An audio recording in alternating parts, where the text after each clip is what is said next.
الحمدللہ والصلاة والسلام علی رسول اللہ وعلی آلہ وصحبہ ومن والہ۔ پیارے بھائیوں اور دینی بہنوں، السلام علیکم ورحمۃ اللہ وبرکاتہ۔ ھذا طریقی، مائی پاتھ کے اس کلاس میں آپ سب کا سواگت ہے، اور آج ہم محمد صلی اللہ علیہ وسلم کی جیونی کے بارے میں مشہور غیر مسلموں کے کچھ کتھن جانیں گے، کیونکہ ہم اسی کتھن پر محمد صلی اللہ علیہ وسلم کی پوتر جیونی کا سلسلہ ختم کرنے والے ہیں۔ سوال یہ ہے کہ کیا مسلمان اپنے نبی کے بارے میں غیر مسلموں کی گواہی کے محتاج ہیں؟ نہیں، اور قطعاً نہیں۔ محمد صلی اللہ علیہ وسلم کی مہانتا ایسی ہے، ان کی عظمت ایسی ہے کہ اللہ تعالیٰ نے خود محمد صلی اللہ علیہ وسلم کے بلند اخلاق کی گواہی دی ہے۔ اللہ تعالیٰ نے فرمایا سورہ القلم آیت نمبر 4، وَإِنَّكَ لَعَلَىٰ خُلُقٍ عَظِيمٍ، آپ اخلاق کے اونچے درجے پر فائز ہیں۔ اور آپ صلی اللہ علیہ وسلم کی زبان کی صفائی اور ستھرائی بیان کرتے ہوئے اللہ تعالیٰ نے بیان فرمایا سورہ النجم آیت نمبر 3 اور 4، وَمَا يَنطِقُ عَنِ الْهَوَىٰ إِنْ هُوَ إِلَّا وَحْيٌ يُوحَىٰ، کہ وہ اپنی خواہش سے اپنی طرف سے کوئی بات نہیں کہتے ہیں، وہ تو صرف وحی ہے جو اتاری جاتی ہے۔ یعنی آپ دین کے معاملے میں اپنی طرف سے کچھ بھی نہیں بولتے تھے، بلکہ وہی بولتے تھے جو اللہ کی طرف سے وحی ہوتی تھی۔ تو جو گواہی اللہ تعالیٰ نے اپنے نبی کے بارے میں اپنی کتاب میں دی ہو، اس سے بہتر گواہی آخر کس کی ہو سکتی ہے؟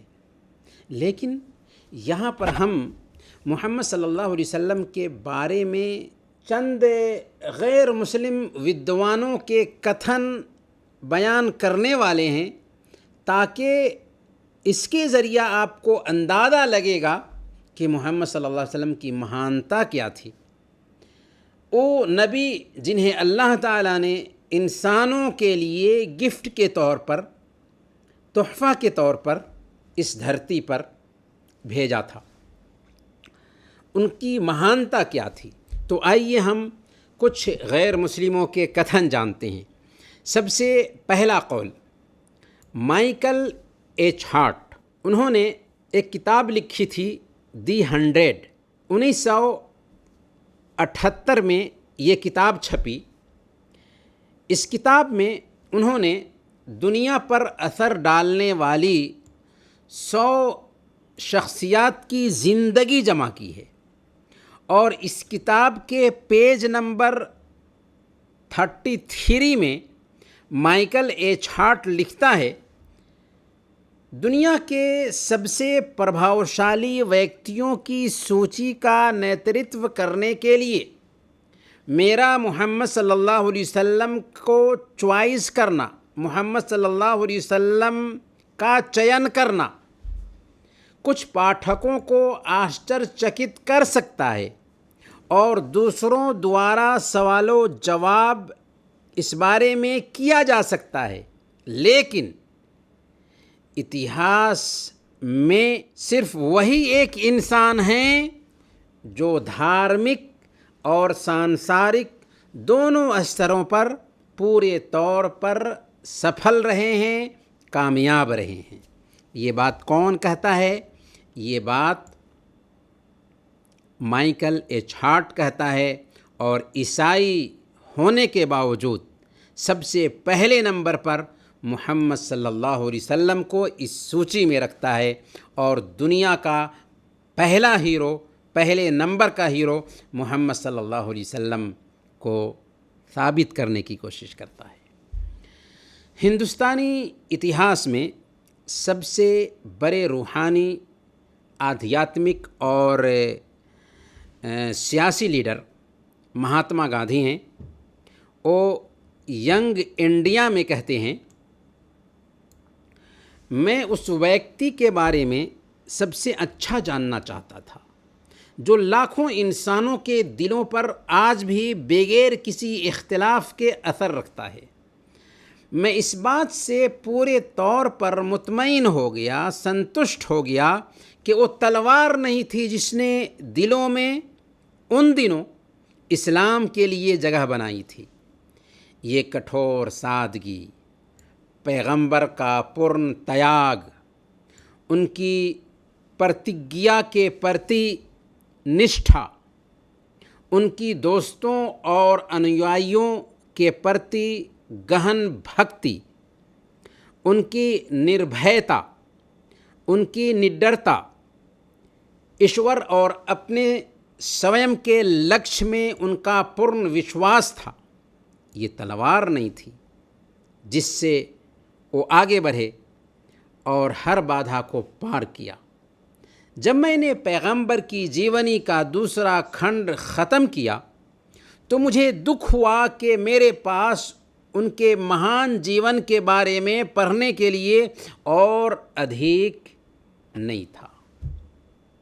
یہ بات گاندھی جی کہتے ہیں محمد صلی اللہ علیہ وسلم کے بارے میں۔ اولف گانج گوئتھ یورپ کے بڑے شاعر ہیں، کوی ہیں۔ اپنی کتاب نوٹن اینڈ ابند لونگین زوم ویسٹلیچن دوان ویلیوم 7 پیج نمبر 32، اس میں انہوں نے لکھا ہے وہ نبی تھے، شاعر نہیں تھے، اسی لیے ان کا قرآن آسمانی قانون تھا، کسی انسان کی تیار کی ہوئی کتاب نہیں تھی جسے نالج یا منورنجن کے لیے تیار کیا گیا ہو۔ لامارٹائن اپنی کتاب ہسٹوئرے ڈے لا ٹرکیو اس کے کھنڈ 2 پیج نمبر 276 اور 277 میں وہ لکھتے ہیں دارشنک، وکتا، ایشور دوت، قانون نرماتا، یودھا، وچاروں کے وجیتا، ترک سنگت سدھانتوں کے پنرستھاپک، اندھ وشواس سے دور رہ کر عبادت کرنے والے، 20 استھلیے سامراجوں اور ایک آدھیاتمک سامراج کے سنستھاپک وہ محمد صلی اللہ علیہ وسلم ہیں۔ جہاں تک ان سبھی مانکوں کا سمبندھ ہے جن کے دوارا مانو مہانتا کو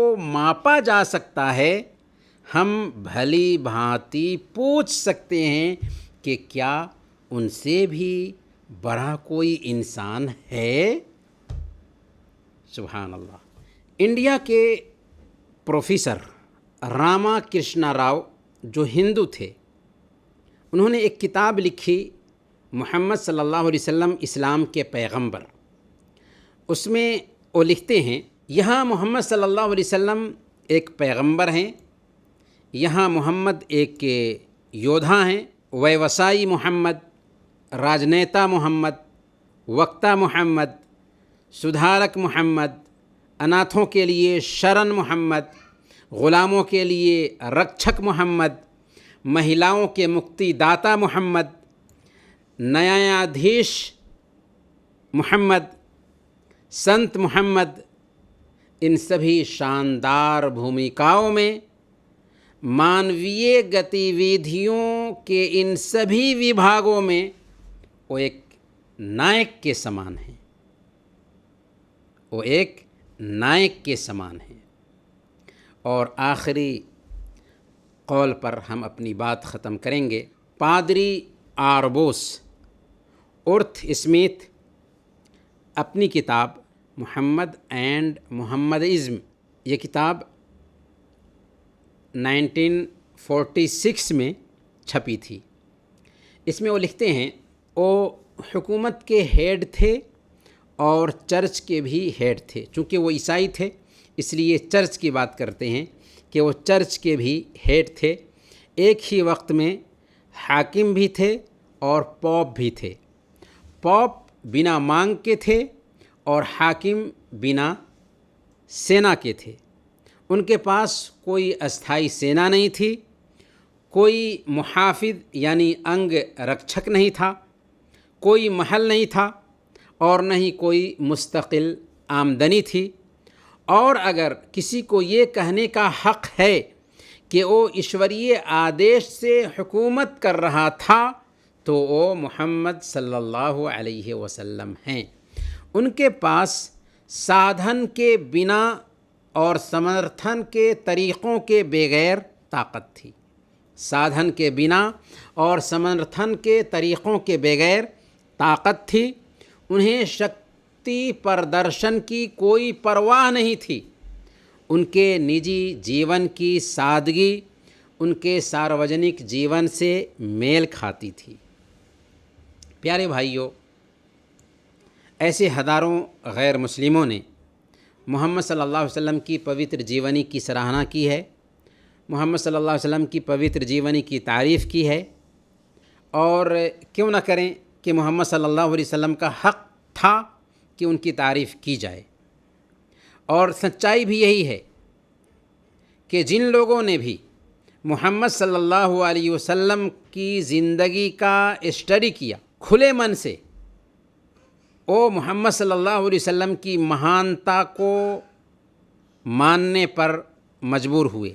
اور آج کے ڈیٹ میں بھی جو لوگ بھی محمد صلی اللہ علیہ وسلم کی پوتر جیونی کا اسٹڈی کریں گے کھلے من سے، وہ محمد صلی اللہ علیہ وسلم کی مہانتا کو تسلیم کرنے پر مجبور ہو ہی جائیں گے، کیونکہ ان سے بہتر ویکتتو اس دھرتی پر نہ پیدا ہوا اور نہ ہی مہا پرلے کے دن تک پیدا ہو سکتا ہے۔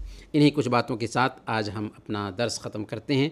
وصلی اللہ علی نبینا محمد وعلی آلہ وصحبہ اجمعین۔